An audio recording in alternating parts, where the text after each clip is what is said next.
inti dari programnya itu yaitu ada project based Quran, di mana siswa itu harus mempunyai sebuah project yang dasarnya dari ayat-ayat Al-Quran.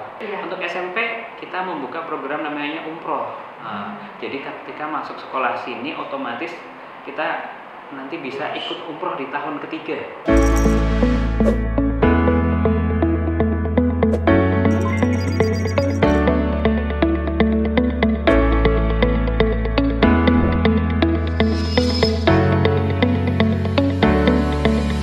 Assalamualaikum warahmatullahi wabarakatuh. Jangan lupa ya di subscribe, like, komen, share, dan tekan tombol loncengnya. Jazakallah khairan katsiran.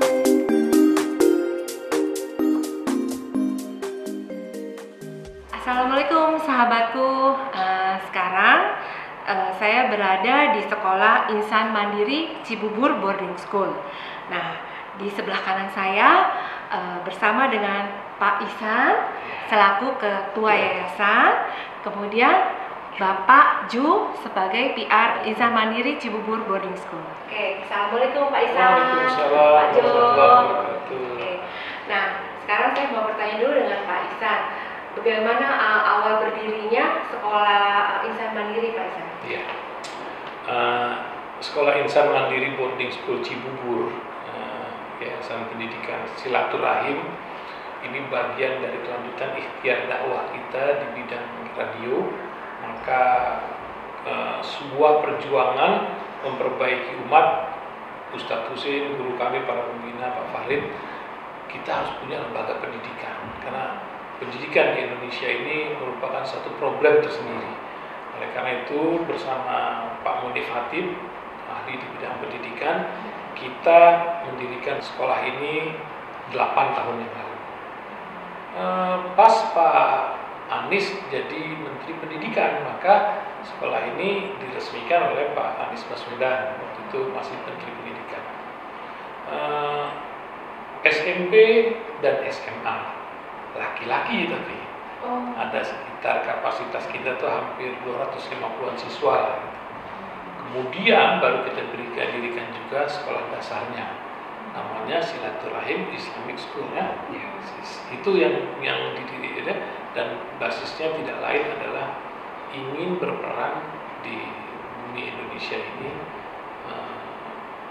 menciptakan kader-kader bangsa yang istimewa, karena konsep yang disampaikan oleh Pak Munif dan teman-teman tim pendidikan ini luar biasa, dengan pola multiple intelligence nya Pak Munif. Ya. Program-program unggulan di Insan Mandiri Boarding School di Cibubur ini terus kita kembangkan, kita dari tahun ke tahun, dan kali ini inti dari programnya itu yaitu ada project based Quran, di mana siswa itu harus mempunyai sebuah project yang dasarnya dari ayat-ayat Al-Quran. Juga sekolah ini juga bukan hanya anak-anak siswanya, tetapi juga orang tuanya. Ada parenting, buat parenting atau kelasnya orang tua. Ini penting sekali, karena persepsi pendidikan ini orang tua ini kadang-kadang beda-beda. Jangankan orang tua lain, satu rumah pun suami istri suka beda-beda pola pendidikan di Indonesia di tengah zaman yang digital luar biasa. Kita sebagian besar di sini udah nggak pakai buku ya, pakai digital modul semuanya, siswa pakai digital modul. Jadi ketika pandemik ini udah 2 tahun ini lebih kita menggunakan itu, mudah-mudahan menjadi sebuah kebiasaan yang baru lah buat siswa. Itu mungkin sementara, dan juga mengikhtiarkan bahwa siswa itu udah punya desain cita-cita. Jadi mau kemana dia, kan 90% lebih orang Indonesia ini selama ini boleh dibilang salah jurusan. Untuk itu ke depan kita harapkan para siswa setidaknya ya sudah punya kartu nama masa depan lah, gitu. Itu yang kita harapkan. Oke, ya. Pak Ihsan, bagus banget ya konsepnya pendidikan di sini.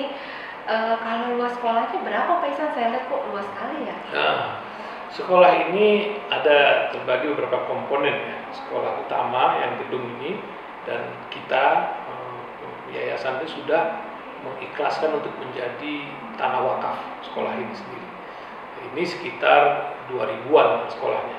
Lapangan basket ada 1000 meter, 2 lapangan, ada 1000 meter lagi, 2 swimming pool, kolam renang, dan ada sekitar 3000 meter buat asrama berlantai 5, 1 kamar diisi oleh 8 orang, 1 asrama, dan mudah-mudahan kita memberikan yang terbaik dari fasilitasnya selain fasilitas olahraga lainnya.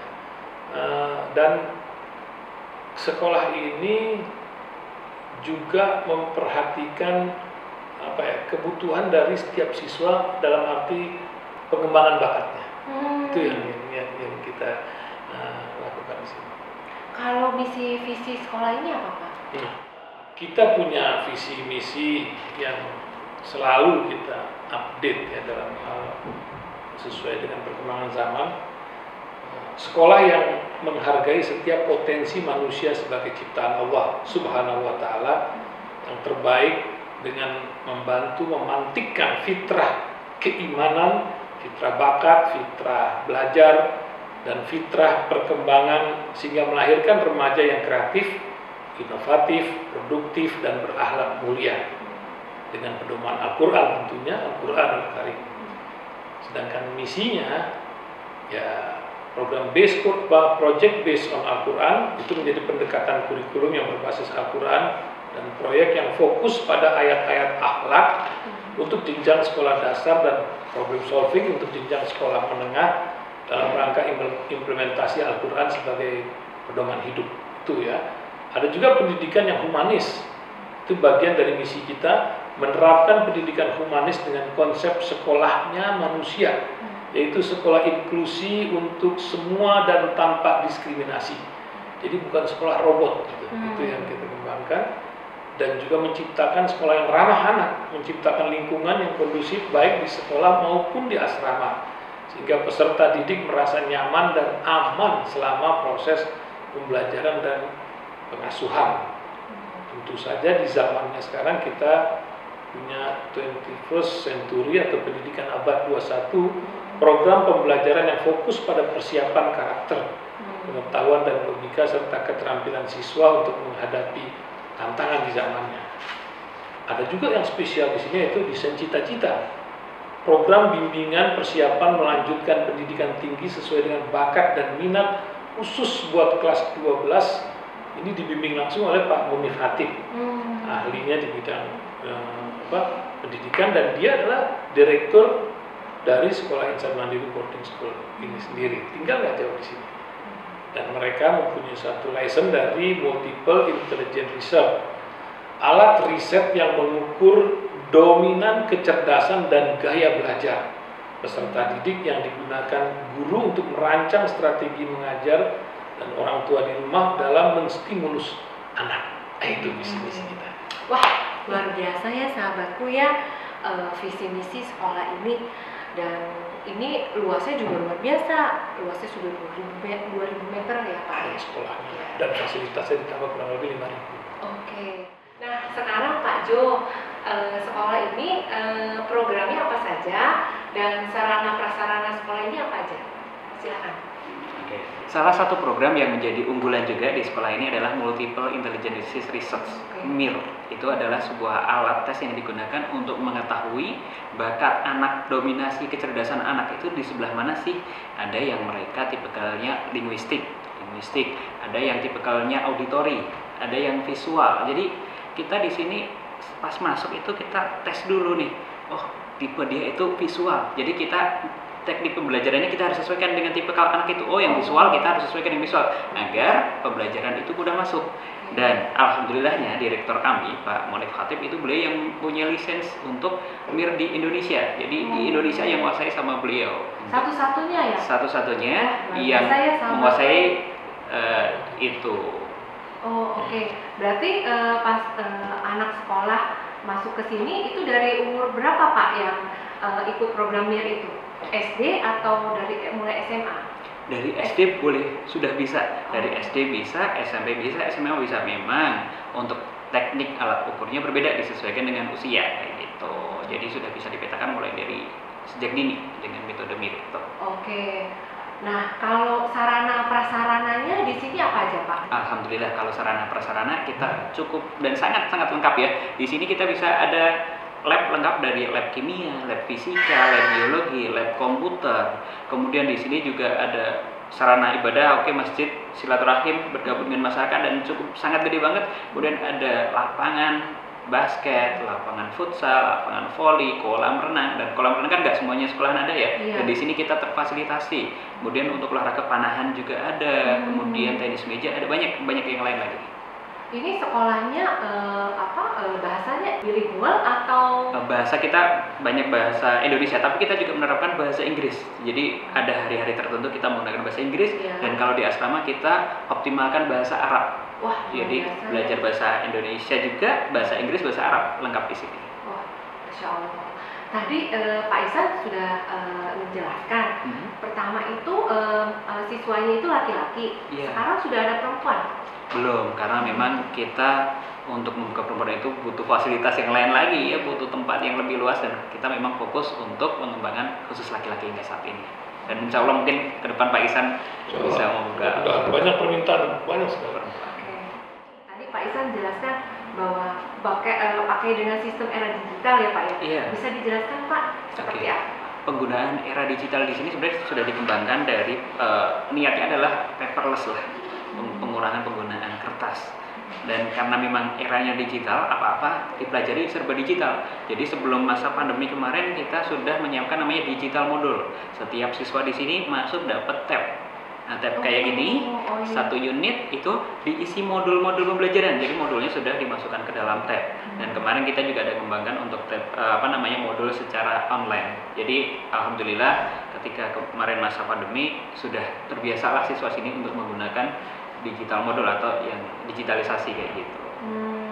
Nah, mahasiswa ini di sini sebelum pandemi apa di asrama atau tinggal di rumah masing-masing Pak? Kita fokusnya 100% berasrama karena memang kita ingin optimal ya pembelajaran diniyahnya dan pembelajaran akademiknya semuanya seimbang dan fokus di sini, sehingga ya pengennya ketika belajar totalitas bisa di sini. Dan karena siswa kita banyak dari luar daerah, dari Kalimantan, dari NTB, dari Sumatera, banyak yang kesini dari Sulawesi, sehingga kita harus nampung semuanya fokus di sini.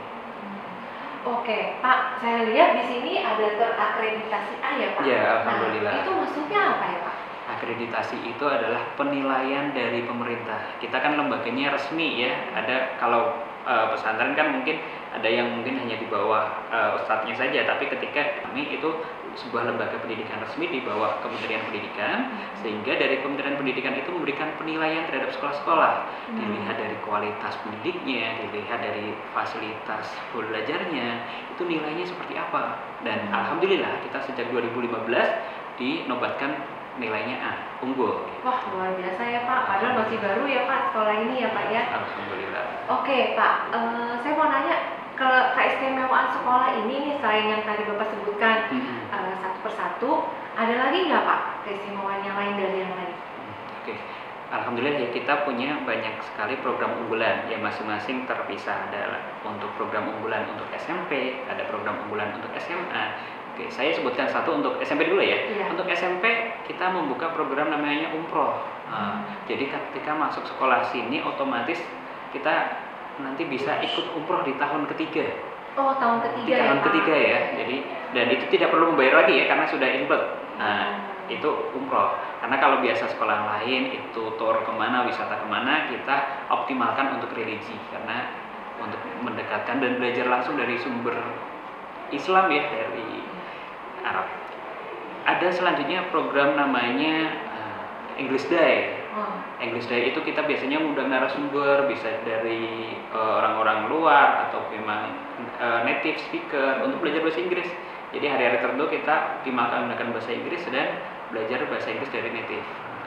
Terus kemudian ada lagi EMC Goes to School. Untuk EMC Goes to School itu anak-anak kita nih datang ke SD yang kita ajak kerjasama untuk memberikan pengetahuan, untuk memberikan pengajaran. Jadi yang ngajar itu bukan guru lagi, yang ngajar itu untuk siswa. Jadi siswa memiliki pengalaman luar biasa ya ketika dia mampu mendelivery, mengajarkan ke anak-anak itu pengalaman luar biasa kayak gitu, dan memberikan peningkatan komunikasi mereka itu kepada anak-anak ya. Itu salah satu program unggulan di SMP.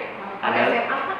Ada SMA ya. Iya. Nah, kalau SMA kita di tahun ketiga ada tur ke luar negeri. Kita kunjungan kampusnya ke luar negeri. Oh. Karena alhamdulillah lulusan kami ada yang di Al-Azhar, di Al-Azhar Mesir ya. Iya. Terus di Kairo, ada juga yang di Turki, Istanbul Turki, ada Iya. Sakarsa di Turki, ada di University of Jordan di Malaysia, dan juga di kampus-kampus negeri. Jadi untuk memberikan gambaran, ketika di sekolah tadi disebutkan salah satu programnya Desain Cita-Cita, ketika yang tertarik kuliah di luar negeri, kita fasilitasi. Besok kita rencana kunjungan di Malaysia dan Jepang. Oh. Kayak gitu. Oke. Nah, ini kan banyak orang tuanya di luar murid ya, maksudnya orang tua muridnya itu kan banyak orang dari daerah luar Jakarta. Nah, itu kalau misalnya sebelum pandemi itu kan di asrama anak-anaknya, itu orang tua boleh lihat nggak Pak? Boleh, kita sangat terbuka. Okay. Sekolahan kami sangat terbuka, artinya ya kita bisa melihat kondisi sekolahnya kayak gimana, kayak gitu. Pendidikannya seperti apa, kita sangat terbuka. Tetapi memang disarankan ya, kita ada program namanya pesiar, penjengukan siswa. Itu standarnya di pekan kedua di hari Ahad. Pekan kedua hari Ahad setiap bulannya. Okay. Kalau untuk yang normal itu di setiap akhir bulan kita ada perpulangan. Jadi kalau yang tinggalnya di Jabodetabek nih akhir bulan pada pulang, kayak gitu diperkenankan. Oh iya. Oke, Pak Jo, kalau orang tua murid ingin mendaftar nih anak-anaknya di sini, bisa menghubungi di mana Pak nomor teleponnya? Oh iya. Untuk mendaftar ataupun menghubungi kami bisa di 081 27 092907, ataupun kalau lebih lengkap bisa dicek di www.insanmandiri.sch.id. Itu informasi terkait dengan sekolahan ini sangat lengkap. Dan kabar kurang baiknya kita hanya membuka 50 siswa untuk tahun ini, untuk SMA 50, SMP 50 untuk 2 kelas saja. Jadi bagi yang tertarik silahkan segera menghubungi. Oke, Pak, kalau ini brosurnya saya mau lihat tuh seperti apa, bisa dilihatkan sama sahabatku? Iya, di sini ada brosur SMA dan yang di sini ada brosur SMP ya. Simpel kita brosur kita, tetapi untuk informasi lengkapnya bisa dicek di website insanmandiri.sch.id. Gitu. Kalau mengenai harganya nih Pak, untuk SMP berapa? Untuk SMA berapa? Silakan. Oh iya, kalau ini terkait dengan investasi masa depan ya, kita memang kalau secara nominal kelihatan tinggi, tetapi secara investasi ini sangat kecil ya. Kita untuk biaya pendaftaran formulir itu Rp850.000. Nah, mungkin bisa dibandingkan dengan sekolah serupa, ada yang jauh lebih tinggi. Dan kemudian untuk uang pangkalnya Rp29.500.000, dan termasuk itu tadi yang program kunjungan ke luar negeri, jadi sangat terjangkau. Sedangkan untuk SPP setiap bulannya itu Rp3.400.000, dan itu sudah dapat uang, dapat makan, dapat penginapan, dapat pendidikan di asrama, tinggal di asrama, pendidikan di sekolah, dan segala fasilitas yang ada di sekolah kayak gitu. Iya, murah lah Pak ya, dengan fasilitas yang banyak ini ya Pak ya. Oke, makasih banyak nih Pak Jo. Sekarang saya mau bertanya dengan Pak Ihsan mengenai dukungan masyarakat di sekitar sini Pak Ihsan, dan juga saran dan nasihat untuk sekolah ini bagaimana Pak? Masyarakat di sini kita jadikan sebagai pendukung dari kegiatan di sekolah ini, mulai dari sarana-sarana penunjang pendidikan, ada satpam, OB, juga ada beberapa siswa yang kita berikan beasiswa dari lingkungan. Kita harapkan sekolah ini dapat berperan dan dapat menciptakan pemimpin-pemimpin bangsa atau Indonesia masa depan. Karena itulah visi kita, menjadi benchmark atau menjadi salah satu pola pendidikan yang dapat ditularkan kepada pihak lain, dan kita selalu menerima sebuah kemajuan baru untuk pengembangan sekolah ini. Oke, sahabatku, demikianlah perbincangan kita dengan Ketua Yayasan, Pak Ihsan, juga dengan PR di Sekolah Insan Mandiri, Bapak Jo. Terima kasih banyak Pak Ihsan dan Pak Jo. Semoga sekolah ini tambah lebih maju dan dapat berkembang lebih pesat lagi. Jazakallah khairan katsira. Wassalamualaikum warahmatullahi wabarakatuh. Assalamualaikum warahmatullahi wabarakatuh. Jangan lupa ya di subscribe, like, comment, share, dan tekan tombol loncengnya. Jazakallah khairan katsira.